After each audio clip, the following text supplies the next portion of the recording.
Away recording in progress from the fight of the year, fight of the decade, the mega fight, super fight, the fight that we've all been waiting for. And that is for the undisputed welterweight championship of the world. It's going to come your way on July 29th on Showtime pay-per-view. And it will come from the fight capital of the world, Las Vegas, T-Mobile Arena. And you will see the unified welterweight champion of the world, Errol Spence Jr., unbeaten, take on the WBO welterweight champion of the world, and Terence Bud Crawford, also unbeaten. These two will fight for legacy. These two will fight for history. And once again, they will be fighting for the undisputed welterweight title, something that has never happened in this four-belt era. It will be quite a night, and it will come your way on Showtime pay-per-view on July 29th. It will be the main event of a four-fight card. The pay-per-view will begin at 8 o'clock Eastern. That's 5 o'clock Pacific time. And again, it'll also feature Isaac Cruz in the co-main event. You'll also see Jesus Mano Ramos as well on that fight card, and you'll see heavyweights begin the night. Tickets for this mega fight are available, but they're going very fast, and there's only a few left. You have to purchase them right now. If you're going to do that, you can purchase your tickets through AXS.com. This, of course, event is brought to you by Premier Boxing Champions. It is being promoted by Man Down Promotions. Of course, that is a subsidiary under Errol Spence Jr., TBC Promotions, that also is a subsidiary under Terence Bud Crawford, and TGB Promotions as well. This is going to give us the opportunity, the members of the media, the opportunity to talk to both of these champions, both elite, both in the prime of their career. All you have to do is hit the raise your hand icon there on the Zoom. We will acknowledge you, and you can ask your question. First up is a man known as the Truth. Big Fish. Man down. He's the unified WBC, WBA, IBF welterweight champion of the world. This man comes in at 28-0, 22 knockouts. That is a 78% knockout percentage. He's known as the Truth. Errol Spence Jr. Big Fish, Moby Dick, the biggest. I don't know what I should call you these days, but I'm just going to use all of them. Hey, but they call me the Truth, but I just want to say one thing. How you got an Emmitt Smith poster and then you got a Diamond Nab jersey in your man cave, man? They don't mix. You're right about that. You got to pick one. Well, he always got on me about my love for the Cowboys, so he gave me that, and so I had to take. And he was my radio partner. So that's the only reason why. Ended up in the garage. I love how perceptive you are. Listen, there's so many people watching this. Can you give us some insight on your training, how it's going for this fight. Listen, this is a huge fight for your legacy, for your career. Is there anything different that you're doing, let's say, for this fight that maybe you haven't done for fights of the past? Well, I came out here to Vegas a little bit earlier, 3 weeks earlier, just to train and acclimate. So I've been training hard, 100% focused. My nutritionist came out probably a little bit earlier, helped me focus on the weight a little bit more. So, but everything's been the same, man. Been training hard, 100% focused, going over the game plan with my coach, and just making sure that everything's on point and we're not leaving any stones unturned. Like you said, this is a legacy fight. You know, this is a fight that people gonna talk about for a long time. But most importantly, this is a fight that I think will give me and Terence Crawford, financial security for our families. You know, if you can talk to me big picture, I remember when we had Tank Davis and he was getting ready to fight Garcia. You know, he said, "Listen, this is the fight where we're risking it, and I'd like to, start things off by saying, hey, look, I want to take big fights and against people who they think should be fighting one another, but I believe that the winner of this fight will be the new face of boxing." This fight is on another level. So in your opinion, what do you think this fight does for Errol Spence Jr.? What does it do for the sport of boxing? I think it does a lot for the sport of boxing, so more people are going to be, ready to face each other. And I think this fight is just, Tank and Ryan, great fight, two great fighters, two young stars, and, they got great crossover appeal. But, I think this fight is just an old school fight, and two best fighters in the weight class, two best fighters in the world, fighting each other. It's rare that you get that, top 5 pound for pound guys, fighting each other who've been in the weight class and fighting each other for belts, and not just belts, all the belts. So I feel like this has a lot of history to it. First time undisputed at welterweight, and you got two old school fighters who are really gonna go in there and go give it their all. Errol, do you like coming in, let's say, as an underdog? You look at it, this is a 50-50 fight.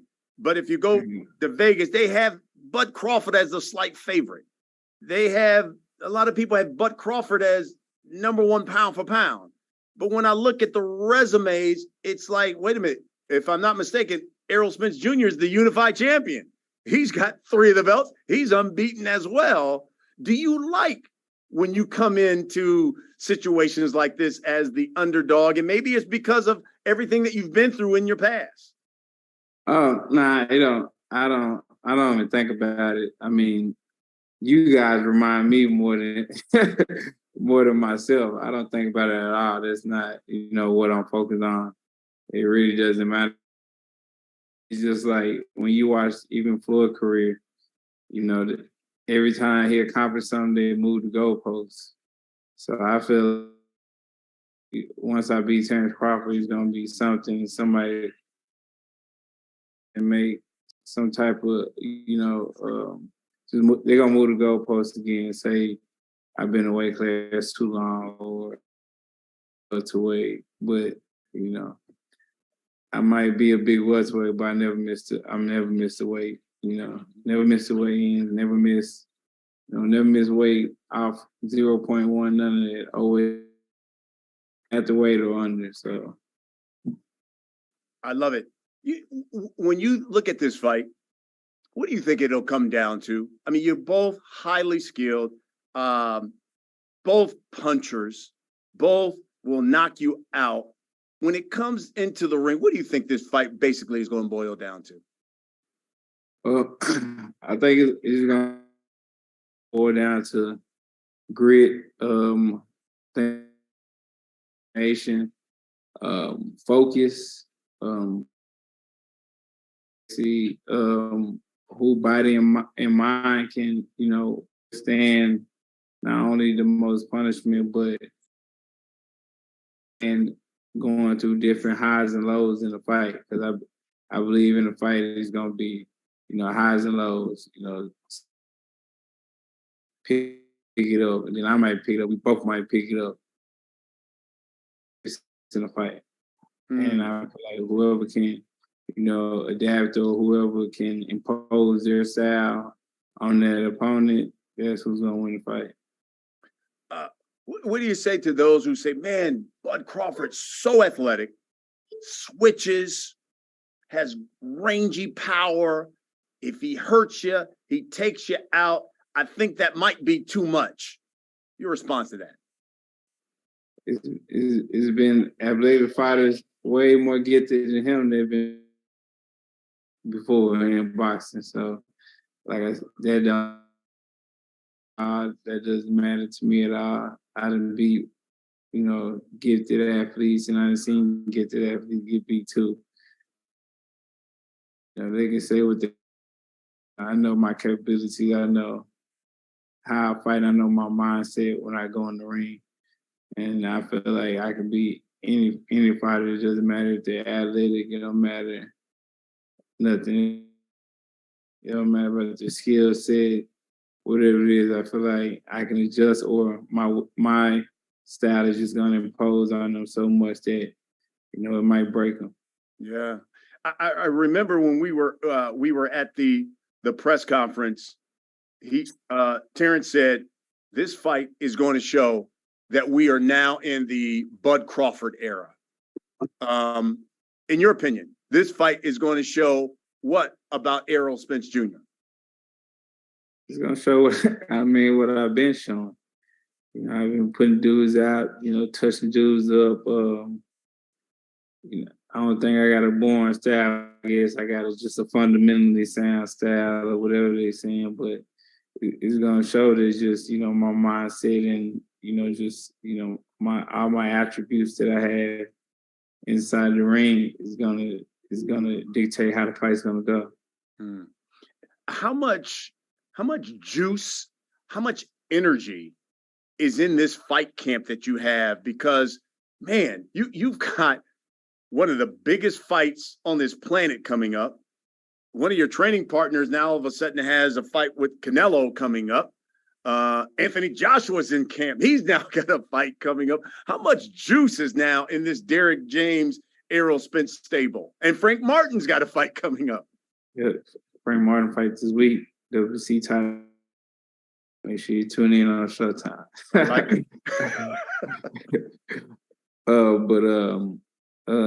mean, it's a lot. I mean, we all kind of push each other, even just indirectly, because we sparring, and Anthony Joshua might walk in the gym, or Frank might walk in the gym, or they sparring, I might walk in the gym, and we watching each other work. And just naturally, you're going to either try to work a little bit harder, or, you're going to be, really working because, another top fighter is watching you and trying to, see how you work. And you don't want to be, coined as lazy or, a guy that don't train hard. So you're going to put the work in. So, it's great just being in there with those guys, just feeding off each other, talking to each other. And it's great. But Derrick does a great job of, giving us all a time slot. So we not, sometimes we do be in the gym together, but a lot of times, I get my time, Anthony gets time, Frank gets time. It's not just bunched in, we're all just in the gym together. So he makes sure that everybody gets their time because everybody has an important fight coming up. And my last question, it was something that kind of came up at one of the press conferences. Listen, Bud was talking about, hey, look, I've knocked everybody out that I've faced at welterweight. And I remember you interjected when he was talking, making his point. And you said, listen, you haven't fought anybody. And you look at your resume, you fought a number of elite guys in their prime. Yeah, at the time. How much does that matter when you come into a fight such as this, when you've been through something and walked through the fire, so to speak? How much has that prepared you for something like this? Yeah, it definitely matters because, you fought the guys at their top, and you fought the guys, you know, when they had something to lose. Like Sean Porter had the WC belt to lose. Kell Brook had the IBF belt to lose. You know, you fought these guys when they had something to lose, so you know that makes them fight a little bit harder. Like they even say that, like people who win world titles, they get better, you know, after they win the world title, because they just get more confidence. You know, they just train a lot harder because they now have something to lose. So I feel like I fought them, you know, at their best. You know, if they wasn't at their best, they probably was a top down from their best. You know, I just feel like time is everything, and that's why I said Tyrone has the best matchmakers in boxing, because he fought them, you know, when it wasn't good. Like Kell Brook, he was at 154 for like 2-3 years. Then sucked down to 147. It was already hard for him to make 147. So, you know, it's just things like that I feel like, you know, circumstances that helped him, you know, beat those guys when I beat them, you know, at their best and at their peak. But I feel like still, once we get in the ring, you know, it's going to be all about, you know, our abilities and what we can do, and, you know, how you can dictate the pace and how you fight, and, you know, who established what and things like that. So it's all about, you know, focus, because, you know, this fight has a lot of abilities, great abilities. I have a lot of great abilities. And regardless who he fought or I fought, you know, when in the ring, you know, I feel like all that, you know, goes out the window. Fantastic. I know there's a rematch clause with you guys. Number of people want to know, obviously, you know, whoever wins, I'm sure they're going to want a rematch. Do you think that the second fight will be at 147 or 154?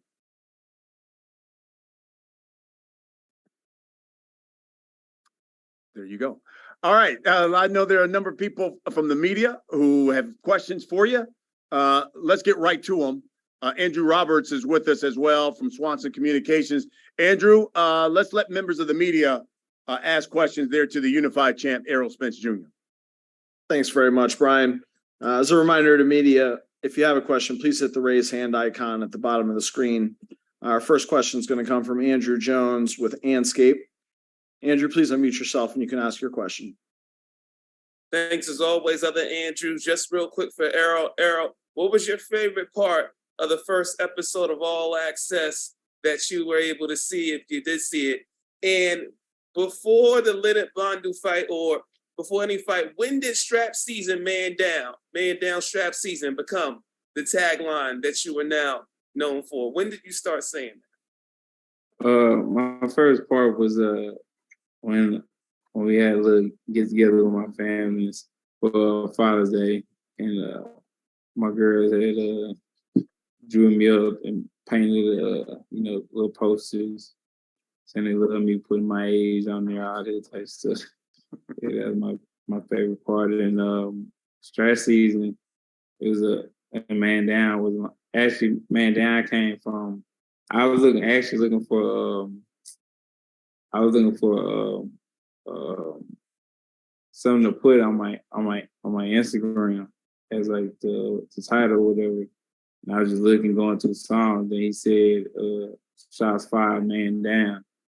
And then I had to put that on there. And then I had hashtagged it, and I just kept running with man down. And strap season came along when I was trying to fight Kell Brook, and I had to fight Bondu to fight Kell Brook, and then I did this whole after I beat Bondu, I did like that. And then I was yelling out strap season. All right, perfect. Thank you, Errol. Thank you for those questions, Andrew. Our next questions are going to come from Manuk Akopian with the LA Times. Manuk, please unmute yourself and you can ask your question. Errol, you mentioned that you already moved camp to Las Vegas 3 weeks before the fight. Was the move designed to accommodate Frank Martin's fight schedule this Saturday in Vegas, or did you feel that for a fight of this magnitude, it was necessary to train away from home in order to prepare? Yeah, basically, you know, Frank was already, you already know he's fighting this Saturday. And they was going out there, and I was like, I might as well go out there too. So And I was like, I'm just gonna stay out here instead of going out there and coming back when Frank fight and then leaving again a week later. I was like, I'm just gonna stay in Vegas for the whole 3 weeks. Thank you.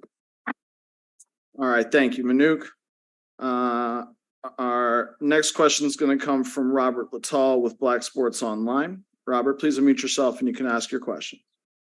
Hey, Errol, nice to talk to you again. The question I had for you, you kind of actually answered it a little bit, is initially you and Derek James were kind of just you two was kind of you against the world, and now he has like this stable of excellent fighters. How has that made you a better fighter being around those other fighters? And then the second question I have for you is, how did you know that Bud Crawford never used hot sauce? I feel like being in camp with them, it didn't make me. Being in the gym with them, it hasn't made me a better fighter. Probably Jamel made me a better fighter because just all the sparring that we had, probably like 2 years ago, we sparred all the time. So if anybody made a better fighter, it was him. And I forget how I knew he ate hot sauce, but yeah, he said it, and then I just remembered that he ate hot sauce. All right, thanks very much, Robert. Our next question is going to come from Dan Rayfield with Big Fight Weekend. Dan, please unmute yourself and you can ask your question. Thanks a lot. Errol, how are you today? Good to talk to you. I'm good. My question for you, look, a lot of people have, when they think about this matchup, they have compared it potentially to what occurred many years ago between Sugar Ray Leonard and Tommy Hearns. They find that the styles maybe of you two guys mirror those guys. Obviously, you're both Black American fighters, huge fights, same weight class, unification, that sort of thing. They were for the undisputed.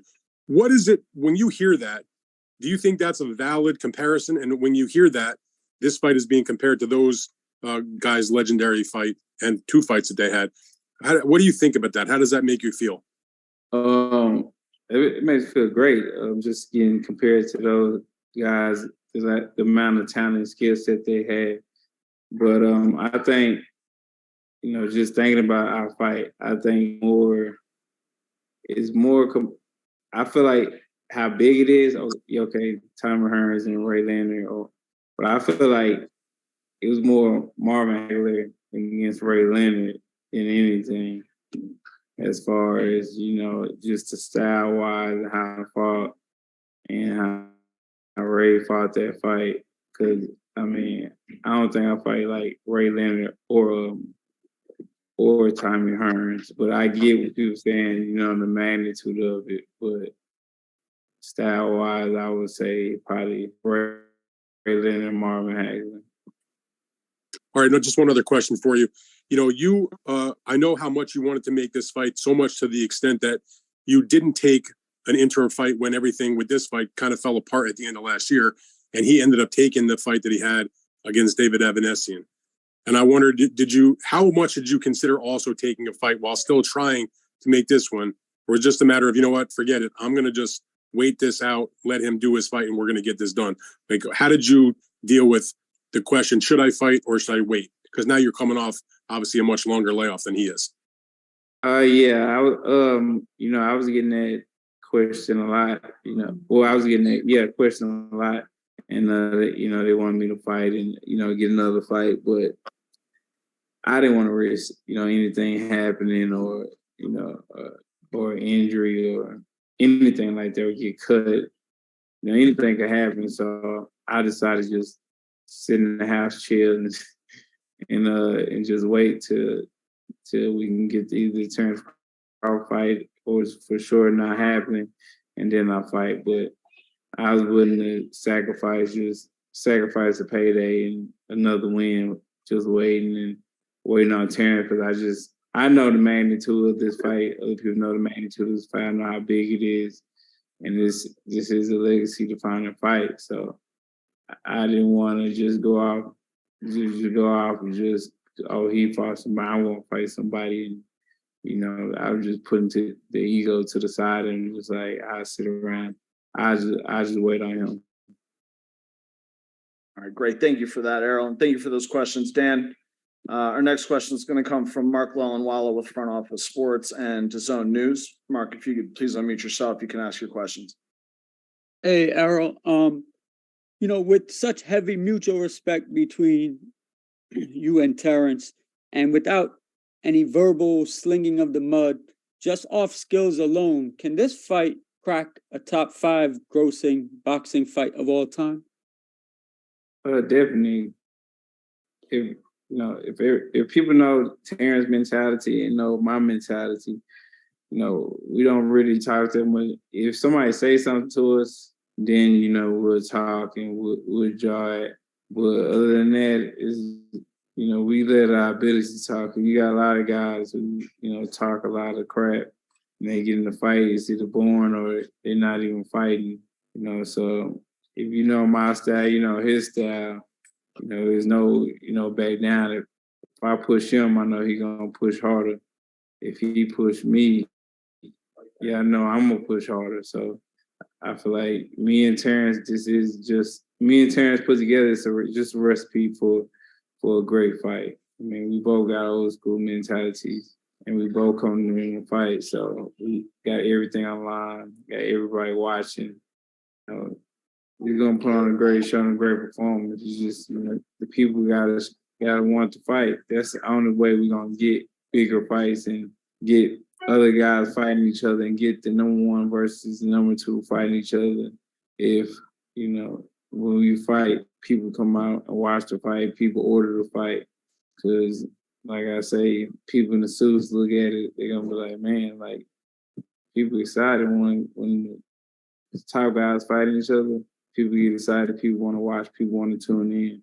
But if people not ordering a fight, people not coming to a fight, tuning in, then, why not fight somebody ranked in the top 10 or 15 if I'm going to get paid the same? I mean, like, you showing people when we fighting each other, with a risk, it comes a huge reward. Gotcha. One more question.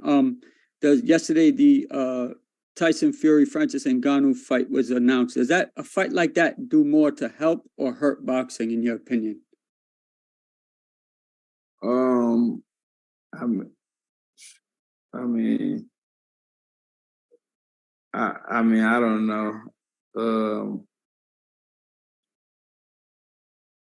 It's an individual thing. I mean, it's definitely gonna fatten his pockets and Francis' pockets too. So I feel like that's more of a money play than anything. That's like Floyd Mayweather and Conor McGregor. So that's more of a money play. So hey, kudos to them for getting the fight done. And I think the belts, I don't know, the belts, the people who make a lot of the rules sanction it.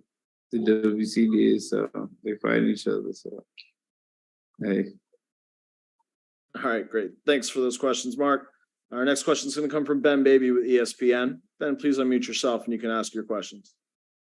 Hey, Errol, hope you're doing well. I appreciate you taking the time. And kind of, it's interesting you mentioned the sanctioning bodies because I was going to ask about that. Obviously, in that presser, there was a lot of, I guess in the first one you talked about the 3% fees and all that stuff. And over the years, there's been a lot of conversation about should there be one national, federally regulated sanctioning body. What would your thoughts be on that? Do you feel like there would be a lot of support is instead of having maybe 4 sanctioning bodies, having one that's federally regulated that kind of runs and oversees the sport? It can be, I'm not worried about it being, 3 sanctioned bodies, 4 sanctioned bodies, but it's just a lot. Like all these junior titles and, they make the secondary belts and just make intern belts. And you just got a lot of belts and people paying fees on it too. So it's just, I feel like it's too many belts in boxing. It's basically watered it down because people win the world titles and they're not earning none of the world titles. So I feel like it's just been watering down boxing and just, just made it I mean, if everybody can get a title, you get a title easy. You be with the right promoter and get a title, and that's I feel like that's not right. You got guys who really work hard and been fighting the best competition. It doesn't need to be secondary belts. You gotta make these guys, fight each other. Just like, me and Terence doing, and the other guys too. So I don't know. I'm not gonna really speak on the belts to after my fight. That's all I'm focused on right now. But it is a discussion that need to be talked about. I get, you got retired fighters talking about it, but it's gonna be more on the fighters that active now to talk about it and to make a change, because everybody need to be held accountable, not just the boxers need to be held accountable. The promoters need to be held accountable, the managers need to be held accountable, and the sanctioning bodies need to be held accountable too. Right. And last question for me, appreciate you saying that and sharing that. I think I've talked to you about, Terence now, it seems like for years, a lot of people have, when you were coming up, even going back to 2018, did you feel like you needed, or when you look at the scope of the legacy of your career, it wouldn't really be complete until you faced him and had a victory against him? How much has that kind of been in your mind as you've kind of moved up, conquered belts, knowing that Terence is in the division and knowing what a fight against him could mean for your legacy? Yeah, I want to fight him because I feel like he was the guy. That's my dancing partner. He's the guy I need, and the other way around. I'm the guy that he needs, especially if we talk about legacy-wise and boxing-wise. I feel like if I didn't fight him, his name will always leave a stain on just my name, and if he didn't fight me, my name will always leave a stain on his name. Regardless if he wanted to say it or not. This is what it is, because wherever I go, people, always bring up, hey, when Terence Crawford gonna fight each other, and it's probably vice versa too. So, hey, we got to make it happen just for our sake, just our legacy, and for the young guys, man. Just show them away and show them that it is dope. As long as the business is right, the best fighting the best. It's dope. But, the business got to wait. And I think that's why this fight probably took a long time, because, on some parts, he didn't agree to a lot of things, and I didn't agree to a lot of things. And I think the fight got made because we, dropped our egos and our pride and got on the phone and talked to each other, hash things out, and got the fight made. Thank you, Errol. Thank you for those questions, Ben. Next up, Jake Donovan from Boxing Scene. Jake, please unmute yourself and you can ask your question. Thanks, Andrew. What's going on, Errol? I know you mentioned. Not much. I know you mentioned that you had to put your egos. That not you had to. You willingly put your ego aside. You made the sacrifice of staying out the ring. So we found out when the fight was made. When were you confident that this fight was going to happen, especially with everything you went through last year when you were pretty much left hanging? Basically, when we got, I wouldn't say it was the last hurdle, but it was the biggest hurdle. And it was just the splits. And I basically, I told him just give it to him. So like, after I said that, that's what, got to fight. That was what got to fight, man. That was the biggest hurdle. Got you. When Gervonta and Ryan Garcia agreed to fight, were you confident, like once that fight happened, like did that like kind of make you more confident that it would? Because it seems like we're getting this trend of like similar fights, not as big as yours, but like, these guys that are young and hungry are now fighting each other. No, they didn't have nothing to do with us. So okay. I feel like that they fight it didn't reflect on our fight at all, or just getting the fight made. Got you. And then finally, I know you would like it another way, but like obviously you're not getting the activity that maybe you once had, but is there anything advantageous to like taking these breaks between these fights? Like how are you able to implement that into your training camp? Yeah. I feel like spending time with my kids. I've been out for a year, being with my kids, hanging with my kids, seeing my kids every day. Not training and just stressing and taking care of my body and just doing the right stuff to where when I come back, I'll be right and I'll be ready. And not just, abusing my body and, going out, hanging out. I was basically at the crib with my family and chilling with my family and just doing fun activities with them. All right. Thank you for those questions, Jake. Next up, Aaron Tolentino for KRON4 TV Bay Area News. Aaron, if you could please unmute yourself, you can ask your question. Hi there. Hi, Errol. Aaron Tolentino, KRON4 TV in San Francisco. I wanted to ask, get your comments on this. Terence on Sean Porter's podcast said the reason the promotion didn't feel as big to him as the fight, as it should be, just given the magnitude of the fight. The reason why he didn't feel as the promotion was big as it should be is he was saying that people see two black men. You guys aren't talking trash. You guys aren't hugely brash. You're not this or that. I just wanted to get your thoughts on if you agree with him. What are your thoughts on the overall promotion of this fight, given the magnitude and the historical significance of it? I mean, he could be probably right. Just because, he could be right. Just because it probably would be big. We was talking trash, cursing each other out, talking about each other's mothers and fathers and, saying crazy stuff to each other. It would be a lot bigger. That's what sells, especially in this time. That's what sells. People love to see controversy, love to see you acting an ass and acting crazy. But since they're not getting there, it's probably not that big. More people draw to it if I get on stage and throw a punch at them or try to slap them with something crazy. That could be all over social media and cause a frenzy. So, you're right about that part. Thanks, Errol. Today's reality. Sorry, I didn't mean to cut you off there, Errol. Thank you for that. Thank you for the question there. Our next question is going to come from Hans Semisode with FightHype. Hans, please unmute yourself. You can ask your question. Errol, what's going on, baby? Not much, cooler. All right. First one, two questions for you, man. Just wanted to know, in your opinion, a win over Terence, does that make Errol Spence a no doubt Hall of Famer, man? I don't know. I mean, Hall of Fame is what it is.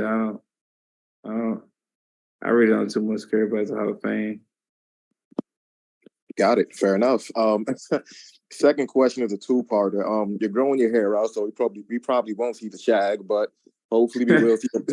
So I wanted to know, are we going to see a black Uptowns at the weigh-in? If not, people are going to be worried. And second part of my question is, obviously you're a guy that always wanted to fight the best people out there. Even if you're on a layoff, always want to fight the best guys. We got a guy in Jaron Ennis right now who's killing everybody. Floyd is praising him, Roy Jones, everybody really. Would a part of you, and not looking past Terence, but would a part of you be like, yo, this kid is good, I gotta fight this kid? Yeah, he's nice as hell, but I'm at the point in my career, the money right, I'll fight anybody, so I ain't tripping. All right, appreciate you.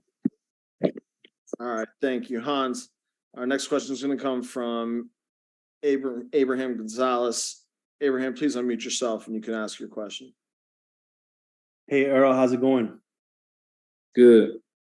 So my first question is, have we fixed the mouthpiece situation? Because I know that's been an issue the last two fights. Is the mouthpiece good for this fight? Yeah, the mouthpiece is good. I got a new mouthpiece right now, so I got a couple new mouthpieces. So yeah, it's good. Okay. And then the second question is, you have some young guns like it looks like from the photo, Brian Ceballos, Quentin Randall. Does it ever feel like at this point in your career, like you're the old head in the gym? with all these young guys like Frank Martin and all them around, and trying to impress you and stuff, and you're the salty champion. Does it feel like a little bit like you're the old head in the gym when you're around all those young guys? Nah, I ain't no salty champion, but nah, it don't. I mean, I got more than all them, but nah, it's not. It's great. I feel like it's better working with young guys because they push you a lot harder than you working with somebody older. So I feel like it's a lot better working with the young guys, and they just push me. And I feel great just still being at the top, 33 years old, and still at the top, and at the sport, and they're trying to get to where I'm at right now. So that's a great feeling. If I was 33 and I was trying to get a title and things like that, and trying to get notoriety, then I'd be a size older guy. But being at the top now, I'm not a size head out, and I just use them in motivation and just try to tell them different things, and just make sure I tell them just to stay focused. All right, thank you, Errol. Thank you for those questions, Abraham. Our last media questions for Errol are going to come from Cynthia Conti with Best Women's Boxing Period and RingTV.com. Cynthia, please unmute yourself and you can ask your questions. Hi, Errol. It's Cynthia. I hope you're well. We know that you have moved to your farm, and I see you and your kids are literally in there working, picking up poop, just being a farmer. How has that move in your life and your shift for your family changed for you, for your mind, body, and soul, and also as a fighter? I feel like it makes my kids more active. It makes me more active, and just being outside had different things, because before that I was staying in a high rise, so you gotta go down 24 steps to go outside. So I wasn't going outside unless I needed to. So living on a ranch, I go outside and we play with the dogs, the horses, play in the pool, go to the pond, walk around, ride the ATVs, see the horses, feed the horses, play with the dogs. So it's just a lot of different activities, and just showing them something different than just being downtown and hanging downtown and just doing stuff. Eventually I want to get my kids into horse riding lessons. Somebody see them out ride horses, and build a paintball course out there, and just get them a safe haven on the ranch, instead of them getting bored and having to go out to the city or want to go out and hang with friends, and when they have everything at the house for them. And then also, I know that your daughters have always been in the gym with you from day one. Do they know the importance of how big this fight is to their daddy, since now that you're in a different city once again? Do they know this is for all the belts, or do they just think, oh, daddy's just going to work once again? No, they don't know. They just think I'm a boxer. they ask, like, somebody wanted to take a picture with me. My youngest asked, why is he taking pictures with you? And I mean, it ain't really, because they've been in the gym so long. Like, I go spar and I get hit, I hit somebody, or somebody might be getting beat up in the gym, and they just acting like it's normal, like somebody eating a sandwich, because they've been in the gym so long. Like, you got other people, their kids be crying and stuff. With them, it's like they don't even blink an eye, because they've been in there their whole life. This is what they've seen throughout the day. I've been having them in the gym since they was in the car seat. I just bring the car seat in and just sit them up by the ring, and they just watch me train and work out. So they've been in the gym their whole life. So it's just normal to them. They just think I box for a living. But they hate training camps anyway, because they don't like to see me. Usually I get Airbnb in Dallas, and they hate coming to the Airbnb. They want me to come home. All right, thank you, Errol. Thank you for those questions, Cynthia. That's a wrap for the media portion of the call with Errol. Media, please stick around. We'll have Terence here momentarily. With that, I'll turn it back over to Errol, or to Brian rather, to get closing comments from Errol. That's right. All right. Thank you, Andrew. So, Champ, appreciate it. Listen, give these guys a final word here. Everybody, all these members of the media who are going to be writing about this fight and talking about it, let them know what's at stake July 29th, and then your feelings, your final comments here, AKA the biggest, AKA put them in the dirt. I think I've gotten all the names out for you. Let these people know about July 29th. Free Smoke Jr. Free Smoke Jr. Hey, I want to make sure everybody tune in. This is an important fight for my legacy. I'm going to put on a great show, a great performance. It doesn't matter if it's one side; it's going to be a great performance. Because y'all know I beat ass. So I want everybody to make sure they tune in to this fight. This is an amazing fight. It's an old school fight. This, Sugar Ray Leonard, Timon Hearns, Marvin Hagler, Sugar Ray. This is Trinidad Vargas. These are all these great fights. Packed in all of one. My mentality is to fight, it's to win, it's to kill. That's his mentality: fight, to win, to kill. So this is gonna be a legendary fight. We don't have to, talk crazy and do all the, crazy antics and, push each other and slap shit on each other's face and all that type of things. At the end of the day, I'm a man. My kids watch me. He's a man. His kids watching him. So, it's just mutual respect there. But I guarantee you, once you get in the ring, the mutual respect going out the door, and I'm going for the kill. I know he's gonna try to kill, and I'm going for the kill too. It's man down, strap season, big fish, the truth, Free Smoke Jr. Y'all already know. Make sure everybody tune in. July 29th on Showtime pay-per-view. I love it. I love it. EJ, certainly appreciate it, champ. We'll get back to training. Look forward to seeing you this weekend in Las Vegas. Good luck to your fighter, Frank Martin. And we'll talk about it again this coming Saturday during the Frank Martin fight on Showtime Championship Boxing. Hey, for sure. Make sure everybody watch Frank Martin fight. It's a WC title eliminator. He's going to put on a great show and another great performance like he's been doing. And hopefully after this fight, he can fight for a title or the number 1 versus number 2 fight each other. And I know who that is. Who's the number 1 guy? Listen, the tip top, obviously, the tip top is Devin Haney. Whether or not he making, but right there with him is Gervonta Tank Davis. So, okay, who's under him? Under Gervonta Tank Davis for WBC, who's under Devin for WBC? Well, you have the Ghost right there as well. The Ghost is there. But who's under Devin for WBC? WBC.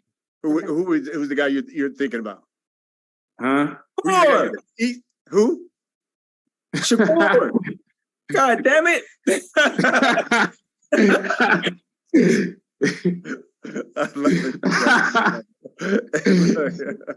know what I'm saying? That's what it is. I love it. That's what it is. Act like you didn't know. You know. I get it. You ain't want to get nobody no shout out on the other side. So yeah, you got Shakur there as well, because Shakur is Lord have mercy. That's something. EJ, thank you. Appreciate your time, my guy. Appreciate it.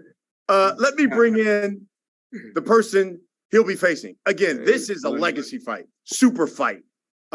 2 unbeaten champions. You've heard from the unified champ, and now you're going to hear from this man. Unbeaten, and I'm talking 39-0. 30 of his victories have come by knockout.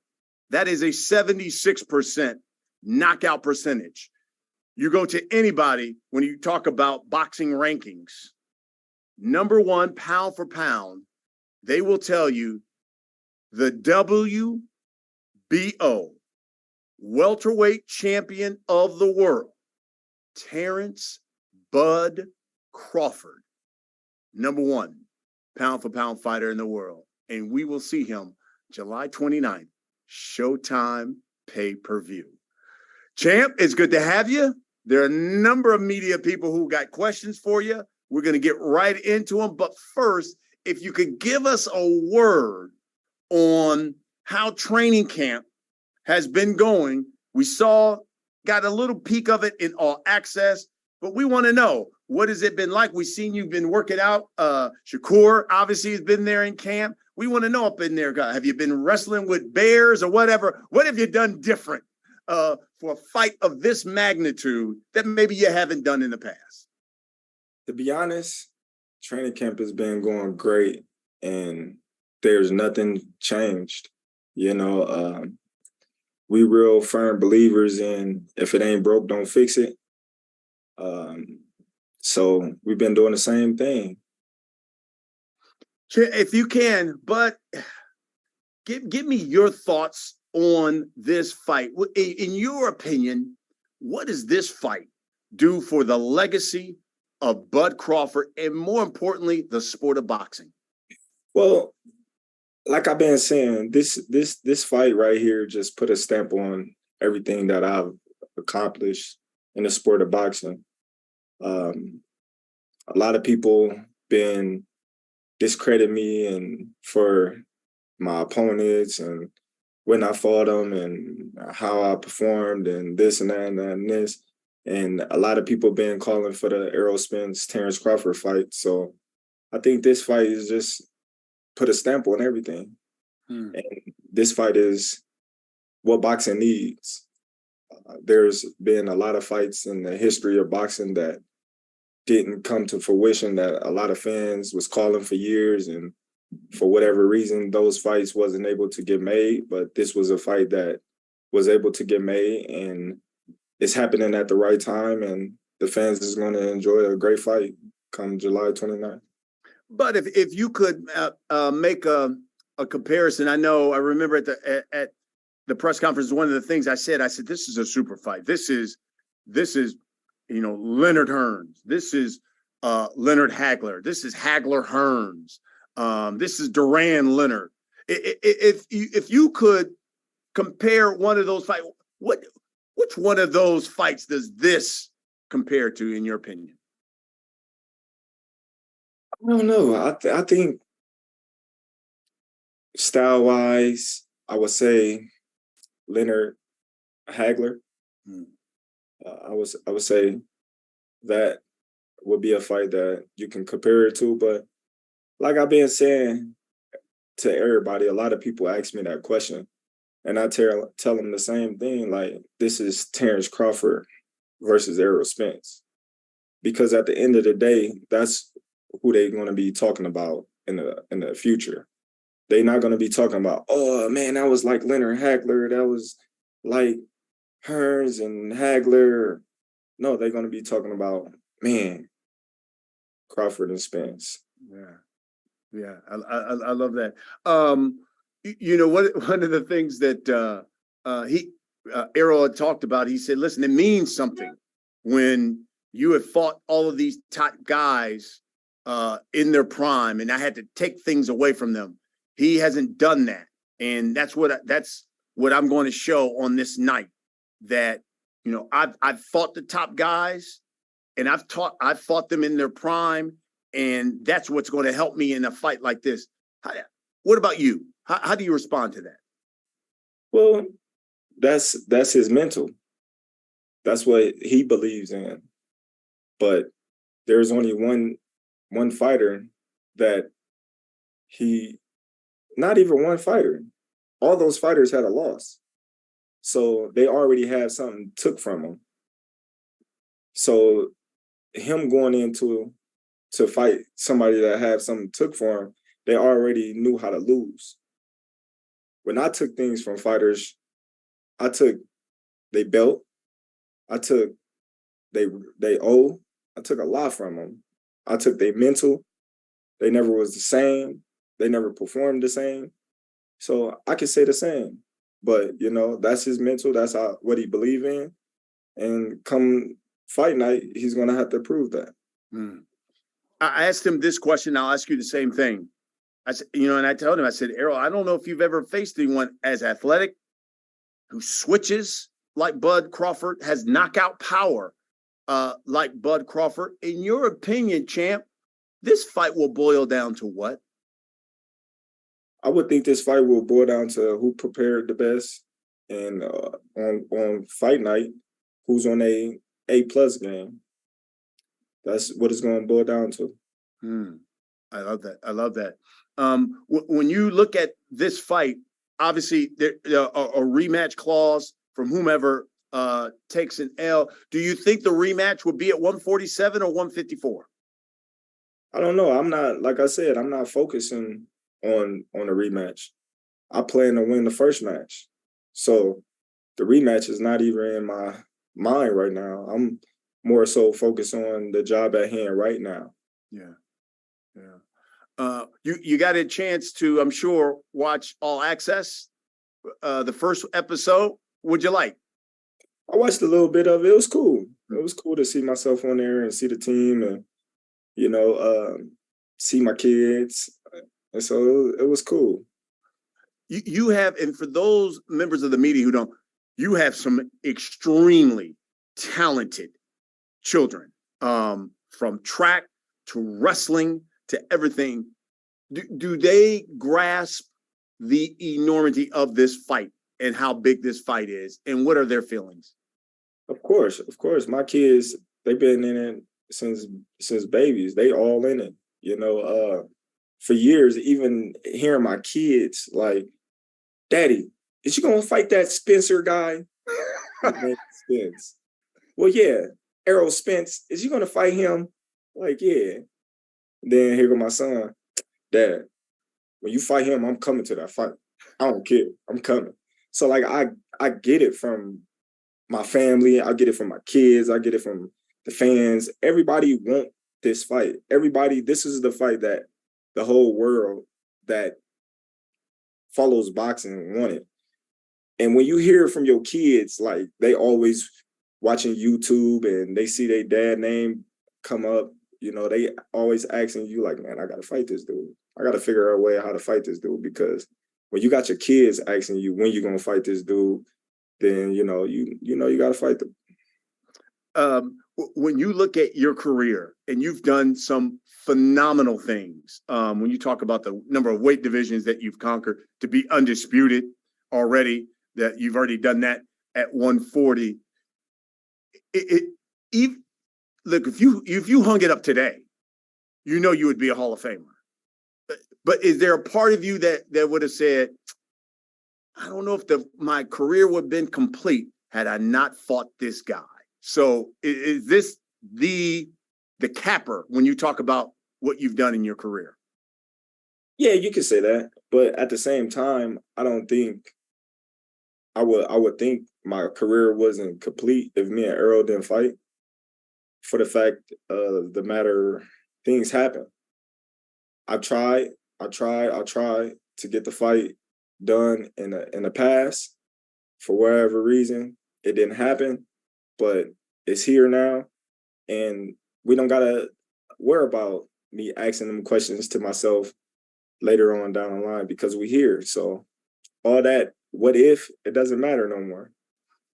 My last question, I'll let members of the media come right in. I know everywhere I go, everyone asks me about this fight. And even before we got made, is it going to get made? What is it like for you now?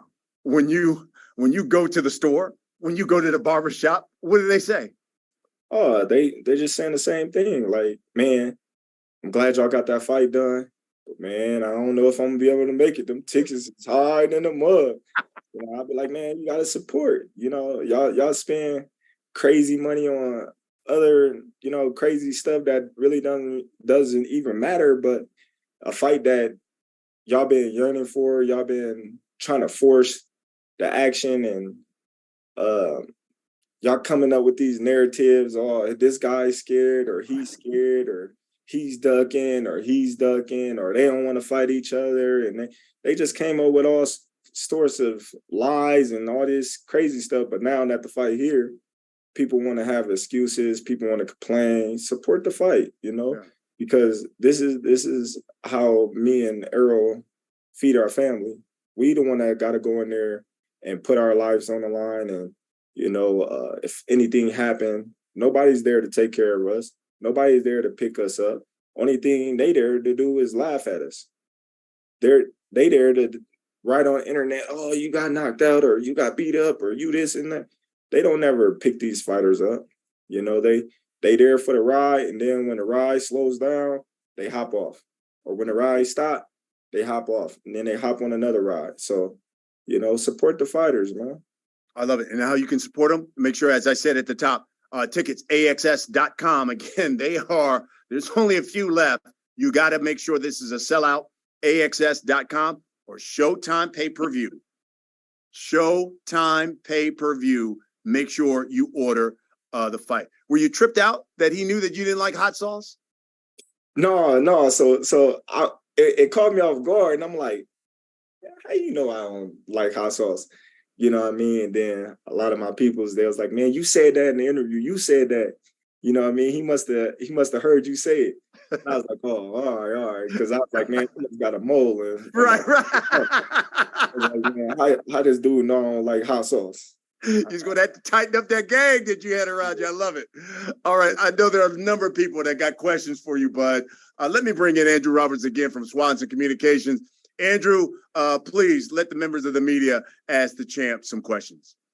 Thank you, Brian. And as a reminder to all the media, if you have a question, please hit the raise hand icon at the bottom of the screen there. Our first question is going to come from Keith Idek with Boxing Scene. Keith, please unmute yourself and you can ask your questions. Thank you, Andrew. Terence, thanks for taking the time, man. Appreciate it. You obviously it's all business. July 29th, you're both beasts. You're going to try to take each other's heads off and everything. Of course, there's a respect for one another, but you two guys seem to like each other. Is that fair? From the outside looking in, that's the way that it seems. Is that a fair assessment of it? Well, I say we respect each other. We haven't been around each other to hang out with each other, party with each other. So I just think it's a mutual respect for one another. How well, because you guys had these phone calls with each other and such, how much better did you get to know him in that way that you probably had never done with any other opponent? Well, like it's the same, we had the phone calls that we had to make the biggest fight in boxing to date made. And that's, what we did. We both understood the assignment. We both had the same goal and dreams in mind, and we just came together and made sure that we both was man enough and mature enough to get the fight made.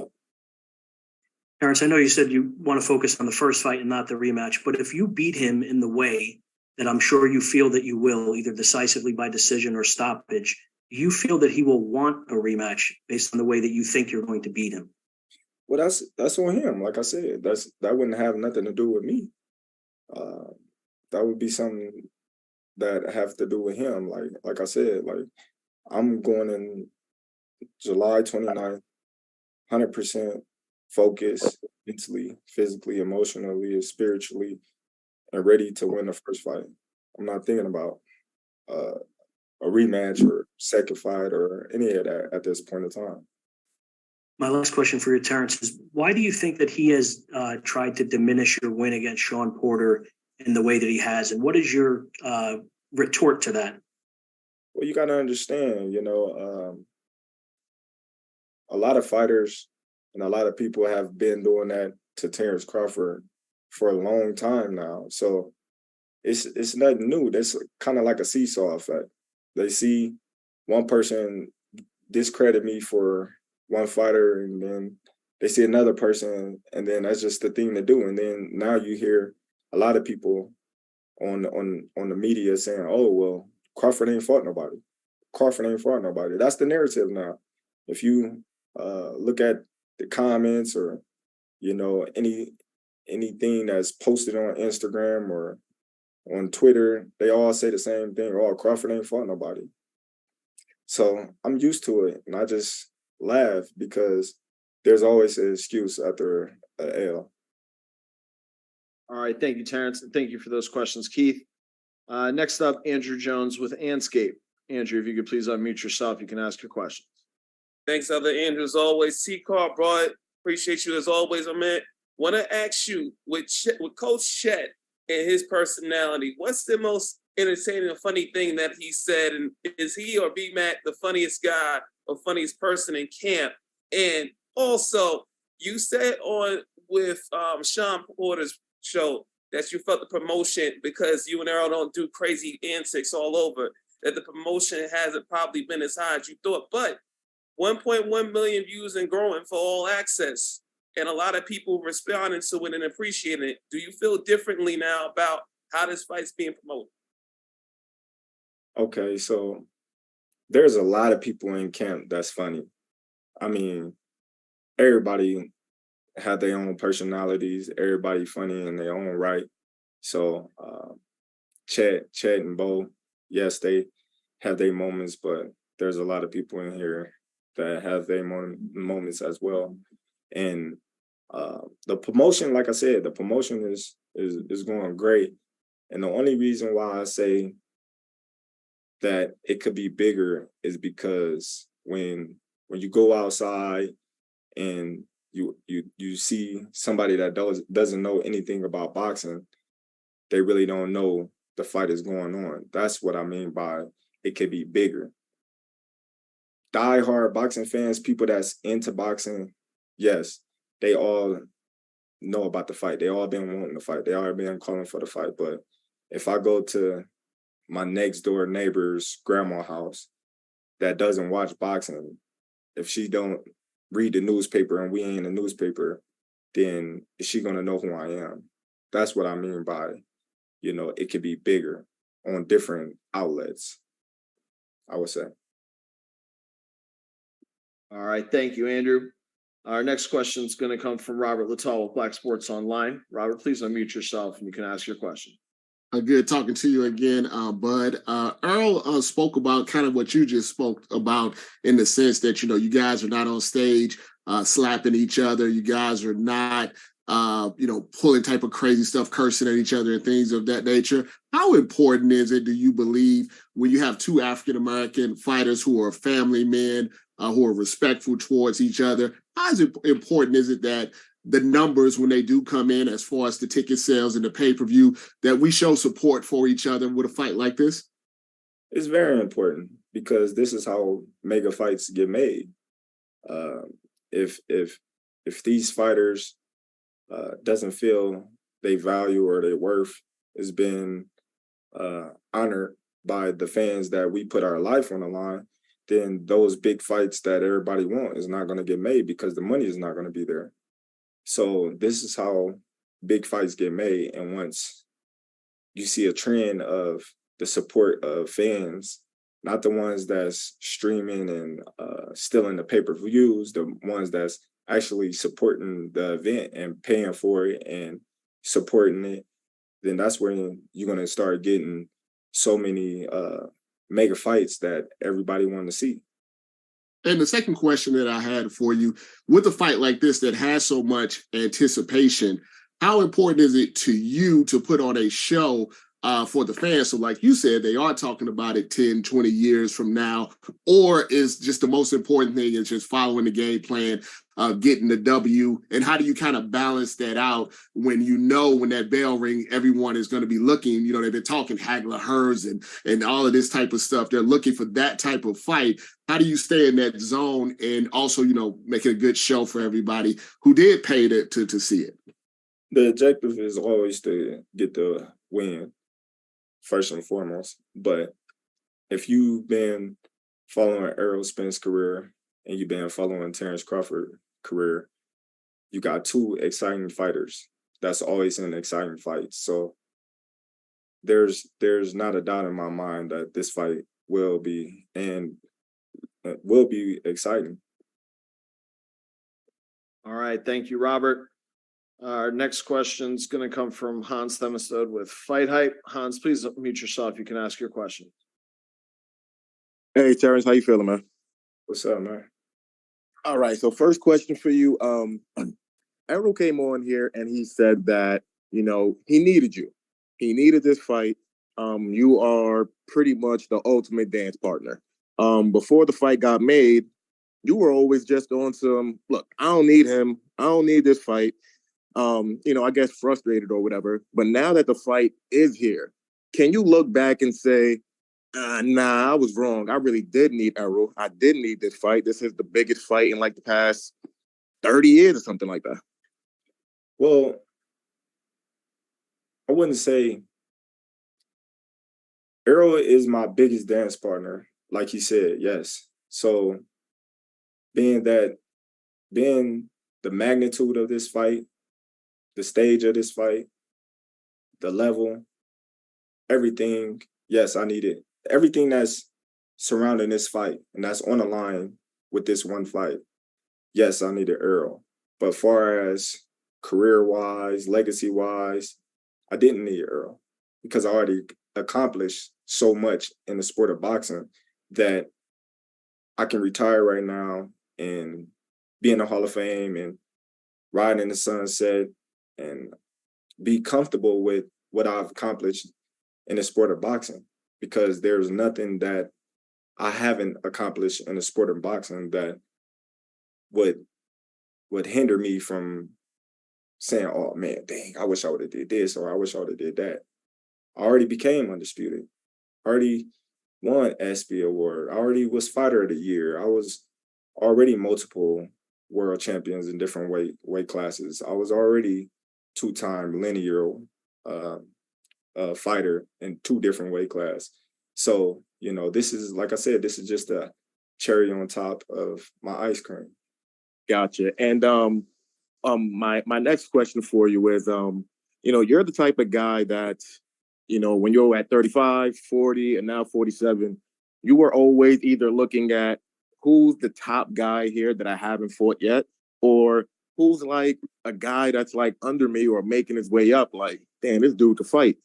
So we got Jaron Ennis, man. And I know you're focused on Errol Spence, but it's like every time Jaron fights, this dude is just whooping everybody, and Floyd has praised him. Leonard Ellaby has praised him. Roy Jones has praised him. You're focused completely on Errol. But do you look at Jaron and say, look, man, I gotta fight this dude. He's fighting his ass off. Everybody praising him. That's a dude I need to fight maybe after the rematch. I always said Boots was a great talent. I always told everybody that I supported them. I've been supporting him since he was in the amateurs when he was fighting Gary Russell. I always supported him because they always said he remind them so much of me. But seeing him, I kind of see myself in him. And yes, he deserved a title shot. He deserved it all, but, his time will come. But right now, business is business. All right, thank you, Hans. Our next question is going to come from Ben Baby with ESPN. Ben, please unmute yourself and you can ask your question. Awesome. Thanks, Andrew, and I appreciate you, Terence, for taking the time. To kind of piggyback on one of those questions earlier, would you feel if this fight doesn't go your way, I mean, would you still feel like you were the best welterweight of your era without a win? Do you need this win, as much of all the things you've accomplished in your career, do you need this win to feel like you were the best welterweight of your era, and does that matter to you at all? Of course. It's always about the win. It's always about beating the top guys in the division. I can't say I'm the best guy in my era when there's still one guy at Mount Rushmore sitting beside me. I got to be up there by myself. So of course this fight matters. Of course I need to win this fight. If not, then we got to go back to the drawing boards and come back stronger. How concerned are you about the size difference? I've got one more question after this, but the size difference, there's gonna be a lot of conversation about how big Errol usually is, the fact he can still make 147. You were undisputed at 140. How have you kind of managed that, prepared for what that difference might look like on fight night? I don't worry about it.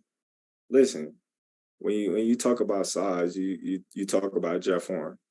They said Jeff Horn was one of the biggest welterweights, other than Spence. When you talk about size, you talk about Sean Porter. Me and Sean Porter was in the amateurs together. I was at 132, he was at 165. Benavidez, he was a big welterweight. I don't know. Like, I'm always fighting big welterweights, so that's nothing new. I'm always the smaller guy. Even when I was at 140, I was a smaller guy. 35, I was tall, but I was the smaller guy. So being a smaller guy, never made me think, oh man, this guy is too big or not. It's cool. The bigger they is, the harder they fall. Right. And last one for me, Errol talked about, the amount of belts and how there are too many belts, and it's something that we're looking at as well. He said that he made an interesting point that there's a responsibility upon fighters to kind of help limit maybe the amount of belts and maybe reduce the amount of titles. What can fighters do, fighters who are at the peak of the sport like y'all, do to help maybe kind of streamline some of these belts and eliminate some of these, secondary and tertiary belts? I don't know. It's kind of hard because you got to understand, when you coming up, everybody want to be a world champion. Everybody want to be a world champion. So a lot of people get it confused when they see all these fighters with belts and these fighters saying, oh, I'm a world champion or I'm a champion and this and that, and I got the WBC diamond or the intern this or the intern that. And it's like, okay, but what about this guy? Or what about this guy? He got a belt or he got a belt, but it's kind of not like it's their fault, because you got the champion may be hurt, and they want to get a shot at a title, and the champion might be hurt, and they may say, okay, well, you can fight for this interim title, but when the champion back, then you get a shot. Then when the champion come back, then he get to do other things. It's up to the sanction bodies to, have a motto to where this guy got to fight this guy no matter what. Coming back, no money or nothing, or he got to drop the belt, or he got to fight his mandatory no matter what, or he got to drop the belt. Because if you notice, a lot of people, they be mandatory and they don't ever really get their shot because you get to do other things. When you got Jamar Charlo, he's still a champion. He ain't fought in over, 2 years? Stuff like that, like hogging up the belt. But you got Canelo, he going up and down weights, and there's people at 168 want to fight for titles. So I think it needs to be more structure with these sanction bodies to where other people can get opportunities to fight for these titles, because that's what it's all about. Or they need to cancel all of them and just make it one champion and one division, kind of like the UFC. All right. Thank you, Terrence. Thank you for those questions, Ben. Our next question is going to come from Dan Rayfield with Big Fight Weekend. Dan, please unmute yourself and you can ask your question. Thanks a lot, Andrew. Hello, Terence. Good to talk to you today. Appreciate your time very much. You were talking about all of your various accomplishments earlier, as far as that you didn't necessarily have to have this fight with Errol because of, you could go on and have a great legacy and be in the Hall of Fame and all that business. But if you win this fight, you will be the first male boxer, anyway, of the 4-belt era to be undisputed in 2 different weight classes. That's a big deal, it seems to me. And I wonder, when you think about that in relation to all the other accomplishments that you've had, and you mentioned Fighter of the Year and, multiple division champion, lineal champions, all that business, where do you think being the first ever guy to do that, meaning win all 4 belts, be undisputed in 2 weight classes, Where would you rank that on your list of many, many accomplishments in your career? Man, it'll be up there. It'll be up there. It'll be top 3 for sure. You know, like I said, I don't think nothing is gonna outdo the accomplishment that I accomplished by winning my first title in Scotland against Ricky Burns. I think that still is going to hold a big spot, a big #1 spot in my heart. Yeah, but this is going to be a great fight, and it's going to be a great feeling walking away with all those belts and becoming the first male boxer in the 4-belt era to actually win all 4 titles in 2 different divisions back to back. I feel like I started this trend of these fighters want to become undisputed. If you look, before I became undisputed, look what Bernard Hopkins, Jermaine Taylor, you know, that was way back then, you know, so that was a great accomplishment. But now you see it more frequently. You see it happening more often. And that's a great thing. And I think it's going to lead to a lot of fights being made and a lot of fighters challenging themselves and daring themselves to be great to try to accomplish the same thing. When this fight was being negotiated, and we all know what happened last fall, people thought maybe it was on, it didn't happen. You ended up taking your fight with David Avanesian. You all came back to the table. And it was a difficult negotiation. And obviously everybody is very happy that the fight is now going to happen. But I wonder, at the time it was taking place and you were going back and forth with Errol, you mentioned about the phone calls and that sort of thing. Can you, from your perspective of making the deal, what was the one thing that finally sort of put you over the top and said, at least in your mind, you know, we're good to go and I'm satisfied and this fight's going to happen? Because, you know, seemed touch and go, at least from those of us watching the thing unfold on the outside. What was it that put it over the edge for you that said, you know what, this is going to happen? It's me calling Errol. That's it. Me calling him and going directly to him instead of going through other people. It just took me calling him and us, you know, talking as men and coming to the agreement. And that's really how the fight got made and how I was sure that the fight was going to get made and how I was comfortable that the fight was about to happen. All right. Thank you for those questions, Dan. Next up, Marcus Hayes from FightHub TV. Marcus, please unmute yourself. You can ask your question. Hey, what's up, TC? Thank you for your time, man. Marcus Hayes with FightHub. So, Terence, with all that's been said and assumed by the fans and the pundits alike about you potentially having ducked Errol Spence Jr., what part of this are you looking forward to the most, if you had to pick?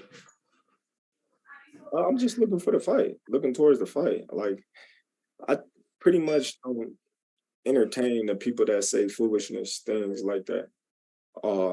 Crawford ducking Spence or Spence ducking Crawford and things like that. I don't pay attention to things like that because I've been fighting since I was 7 years old and I ain't ducked nobody.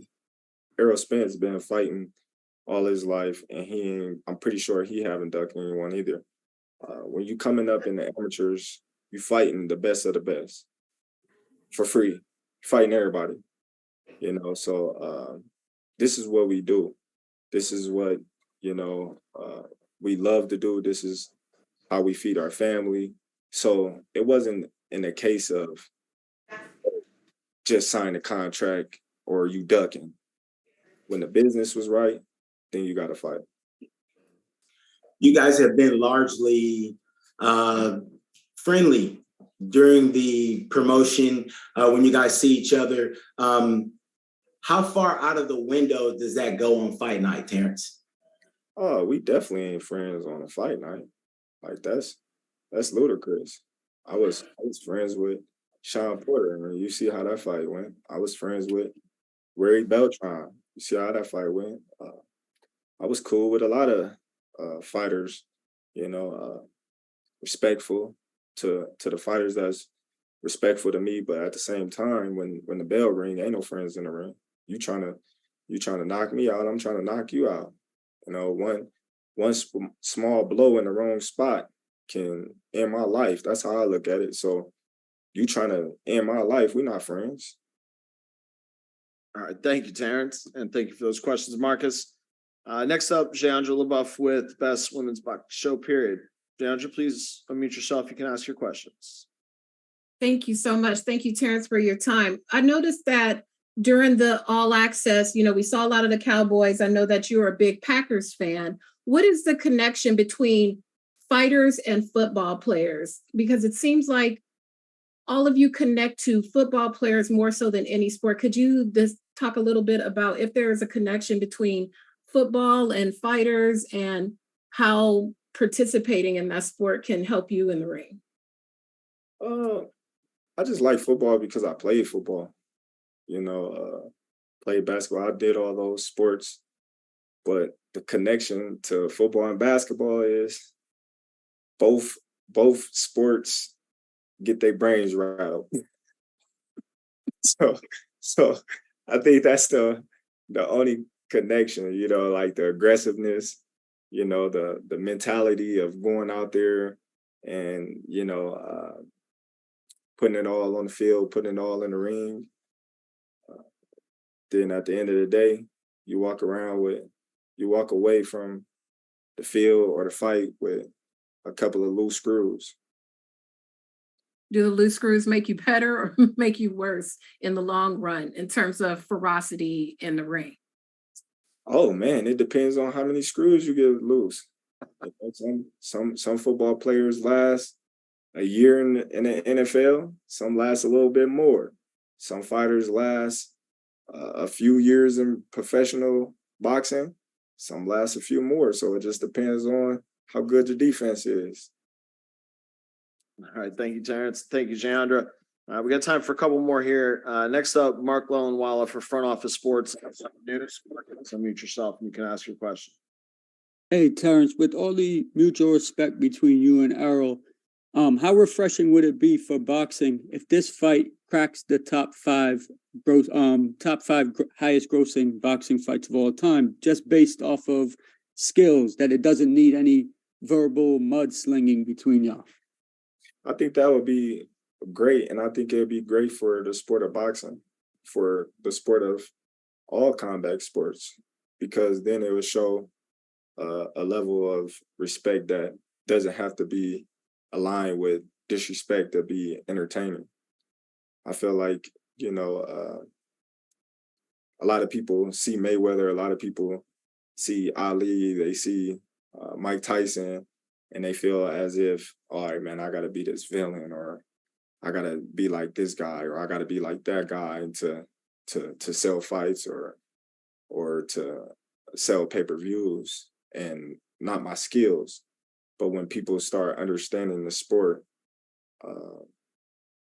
and they understand that you don't have to talk about somebody's dead people in a grave to get them mad, and then they start talking about your mom, and then they start bringing up personal remarks to what you said to them, and then y'all make it personal just to sell fights. I think it can be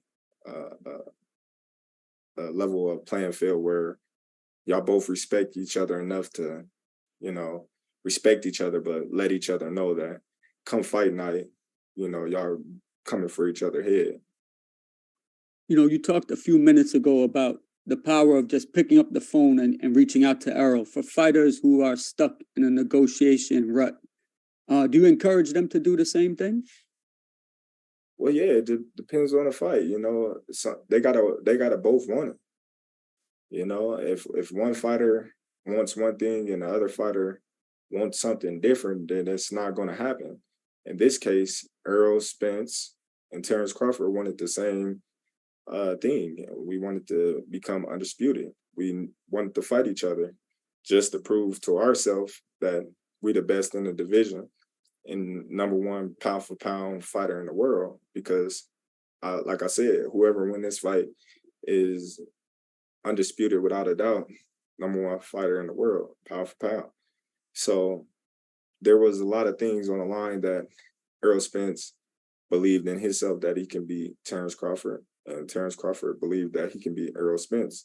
So us getting on the phone was like, you know, hey, what's up, man? You know, let's get this done. Not, hey, you want to fight me? Or come on, man. Or, you know, stuff like that, like begging or anything. It was just us coming to an agreement. All right. Thank you for those questions, Mark. Our last media questions for Terence are going to come from Aaron Tolentino with KRON4 in the Bay Area. Aaron, please unmute yourself. You can ask your questions. Hi, Terence. How you doing? Aaron Tolentino from Con4 TV here. I wanted to ask, you've been undisputed before at 140 pounds. Does being undisputed in this weight class mean more just given the history of it?